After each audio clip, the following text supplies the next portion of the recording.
I'm back at it. I am making another video here just talking about the games I've been playing. You know, something very casual, something very informal, nothing nearly as serious or formal as my usual video essay type videos. As you guys may have noticed, I've been pretty inactive over the last month. I really only started getting back into YouTube lately because I've been pretty busy. You know, I've had life going on. Yeah, gotta, make sure I get through life before I can work on YouTube. But yeah, now I have much more free time to work on my YouTube channel, and I wanted to get back into things. But while I cook some stuff up, I wanted to put out a video like this real quick so I could hold you guys off until then. And yeah, obviously it takes a long time for me to make videos. I believe I mentioned in the last one that it's taking me more time to make the videos than the amount of time I actually spend playing games per week, which is not sustainable whatsoever. So I'm going to try and look into more efficient ways to make my videos, ways to make them at the same quality, but just spend less time so I can spend more time, living life and playing the games I'm going to talk about, But I also just really love this kind of casual, very informal kind of video. I had a lot of fun making the last one. Obviously, it sweetens the deal that these kinds of videos are significantly easier to make, but I truly do enjoy something like this. So yeah, I'm going back at it, and I want to talk about the games I've been playing this month and what I'm looking forward to over the next month. So I'll start out with a game that I talked about last time, and that game is Fortnite. Now, I know, ooh, it's Fortnite, but I mean, come on, it's not that bad of a game. In fact, I think it's really good.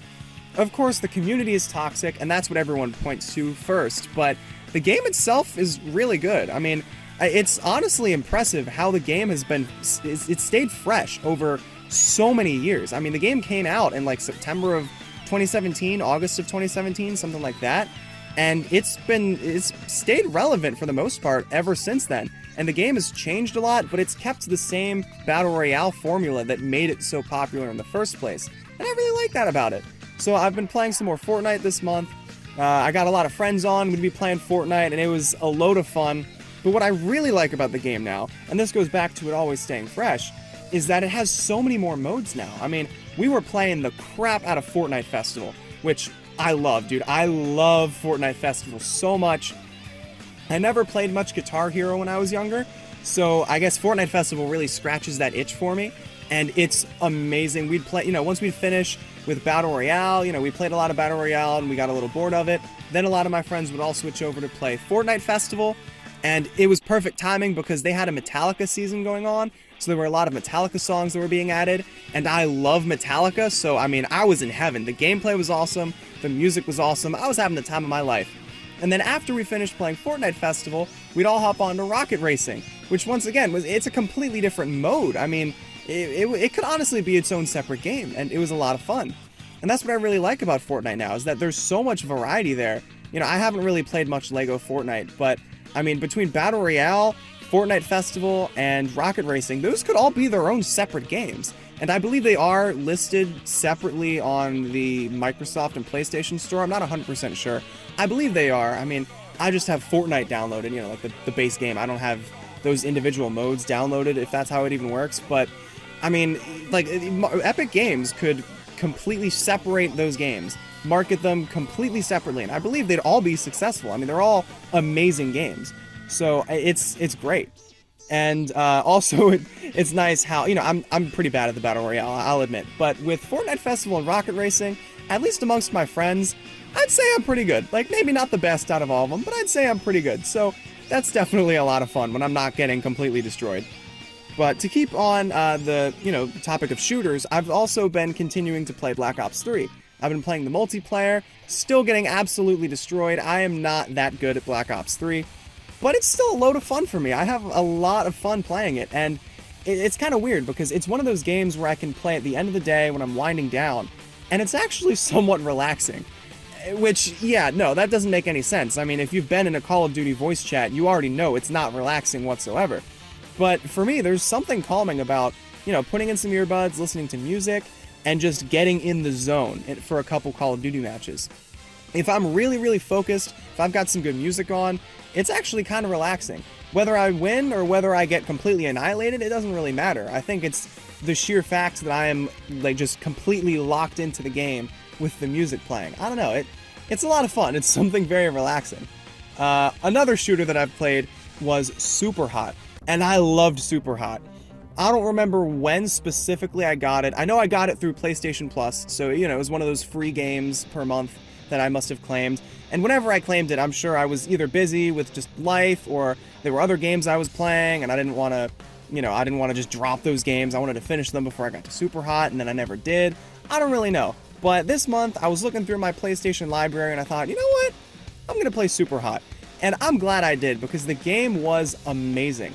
I was honestly surprised at how good it was. Like, I heard good things about it, but I didn't really expect it to be as fun and engaging as it was. I mean, it was wild. And what really surprised me is that, I mean, of course it's a shooter. It's still a first-person shooter, but it's more of a puzzle game than I really expected. I didn't realize that the whole gimmick of, when you stop moving, time stops, I didn't realize that would be so baked into the gameplay. I mean, it was awesome. There were some stages where I really, really had to think, okay, how do I make the most out of everything that's going on? I'd have to stop, and I'd have to think, okay, if I turn this corner, this guy's waiting for me. But if I go over here, there's someone there, and I'd have to think about, like, all the items I'm picking up, making the most out of my time. It was a lot of fun. It was really cool. And I've never played it in VR, but now I really want to. I mean, one of my friends was talking to me about it, and it sounds like a ton of fun. I mean, it was already fun playing just on my PlayStation, but if I ever get a VR headset, I'd love to try that sometime. And something funny about, Superhot and Call of Duty is that I was playing both of those games at the same time, pretty much. I'd spend some time playing Superhot, and then I'd go into a match in Black Ops 3. And so I'd get really, really focused on Superhot, really used to the whole gameplay mechanic there, where you stop moving and time stops. So used to it, in fact, that if somebody would start shooting at me in Call of Duty, there were a couple instances where I would stop moving, and then I would get killed and realize, like, oh crap, I shouldn't have stopped moving. This is Call of Duty, this isn't Superhot. But it was really cool. I really enjoyed Superhot. And then also this month, finally, I finished Like a Dragon Infinite Wealth. It was an amazing game. Holy crap, I could make my own video about it. In fact, I likely will if I get the chance. I loved that game so much. It improved over Yakuza Like a Dragon so much. I don't know if I can go back to Yakuza Like a Dragon after seeing all the gameplay improvements alone in Infinite Wealth. I mean, it was an amazing game. The story was really good. The music was on point. This month I continued going through side quests and side modes and everything, and there were, I went through a lot of the story. I mean, I got hardcore sucked into the story. I was invested, dude. I really wanted to see what would happen next, and so I spent a ton of time playing Infinite Wealth. But once I finally beat the game, since I had invested so much of my life into Infinite Wealth, I got some post-game depression. I thought, holy crap, like, what do I do now? None of the games were hitting the same. I was going back to Fortnite and Call of Duty, and they just weren't hitting the same. But eventually I settled on Rocket League, so I've been playing a little bit of Rocket League lately. Just like Call of Duty, I'm horrendous at it, but it's a game that is honestly pretty nice to just, focus on and just relax. I haven't been playing against people online because I get absolutely destroyed by people online. So I've mainly just been playing against the bots in the season mode. And it's kind of weird how different the difficulty is, because if I play online against real people, I'll get completely annihilated. But if I play against the hardest difficulty of AI in the season mode, I mean, I don't really have to try, and I'll still destroy the AI. Like, it's kind of weird, but yeah, so I was playing the season mode, and I was absolutely steamrolling all of the bots. But it was still a lot of fun, listen to some music, steamroll some bots in Rocket League. That's a great way to end the day. And that's honestly what I've been playing a lot of lately. I plan to start playing Judgment soon because, I want to get back on some story games. And actually, I got Judgment like a year ago, and I really did want to play it. I mean, I loved, just looking at trailers and stuff, hearing what it was about. And I got maybe like an hour into it, and I don't remember why I ended up having to stop, but I did. And then I've been meaning to play it for the last couple of months, but, stuff got in the way, and then I started playing I played Infinite Wealth, and I was like, okay, well, I gotta finish this game first. So I'm really looking forward to playing Judgment.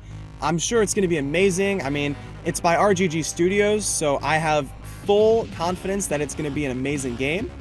And yeah, I'm really looking forward to it. And I'm also looking forward to the games coming out in September, because we got some good stuff. I mean, I don't remember much about the games that are coming out. I really only remember two. But those two games are heavy hitters for me. I mean, first we got Astrobot, which is coming out like towards the beginning of the month. And I am really looking forward to that because I loved Astro's Playroom. I could make a video on Astro's Playroom. I mean, I loved it so much. And so to see, you know, Astro's Playroom essentially get built upon into a full-fledged game, like a full AAA release, I mean, that's awesome. I am really looking forward to that. And then also at the end of the month, we've got the new Legend of Zelda game, Echoes of Wisdom, which I'm also looking forward to because, I mean, come on, it's a Legend of Zelda game. Like, of course I'm going to look forward to it. But I'm especially excited for this one because it's so different. It's so unique. You play as Zelda now instead of Link, and all the different shakeups with the gameplay mechanics and everything just look amazing. I'm really excited for that game. So, yeah, you know, I'm going to try and get through Judgment. I'm really excited for Astrobot, excited for Echoes of Wisdom, not Tears of the Kingdom. Excited for Echoes of Wisdom. And yeah, I'm excited for what the next couple months in general will bring, because even after September, I know October is going to be a loaded month. So all in all, it's going to be a great season for gaming. Fall is going to be amazing. I likely won't have the time to play all the games I want to, but I'm definitely going to try. So yeah, I am extremely excited to see what the future has to offer.